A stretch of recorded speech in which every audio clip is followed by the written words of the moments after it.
It's now been 67 years since the liberation of France, but at today's D-Day ceremony in Normandy, there was one woman who's still in mourning.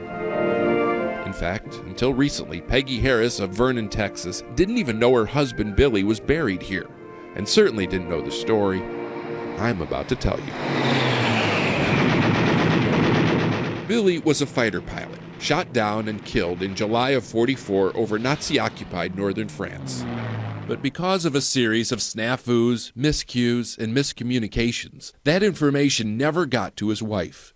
As far as she knew, Billy was just missing. How many years did you wait?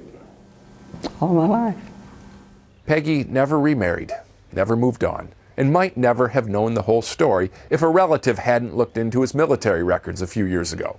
The surprise wasn't that he died. Peggy had come to assume that. It was what came after. Here in the tiny Normandy town of Levant, the main road is actually called Place Billy D. Harris. It's the same road the townspeople have been marching down 3 times a year for the past 60 years, in part to commemorate his sacrifice. How much does Billy mean to them? Just listen to the mayor's voice when she gets to reading his name on the monument. That's how much. Hello, Peggy. And by extension, that admiration now goes to his wife. So happy to see you again. Since learning her husband crashed near here, Peggy has been making an annual pilgrimage. She visits the nearby woods where the plane went down, escorted by 91-year-old Guy Surlot, the only witness still living. Guy said Billy was able to maintain control of the plane despite his condition and avoid the village. A hero in death. At first, they buried Billy in their local cemetery, covering his grave with flowers knee-deep. Even after his body was moved to the American cemetery at Normandy, the town continued to take flowers to his grave.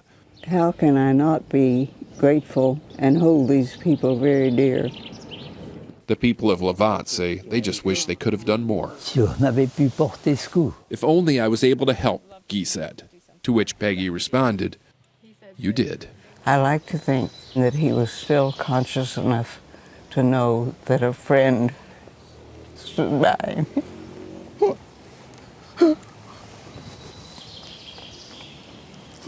And that this man was that friend. Her gratitude is matched only by theirs.